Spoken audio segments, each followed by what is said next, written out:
ازيكم عاملين ايه؟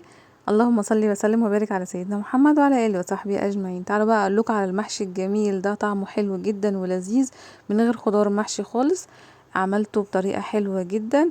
قطعت فلفل وبشرت بصله وطماطمايه وحطيت عليها مرق الدجاج وفلفل اسود وملح وكزبره والسبع بهارات وبهارات محشي وفصين توم، وقلبتهم مع بعض وحطيتهم على الرز. وبعد كده حطيت الصلصه اللي انا كنت عاملاها.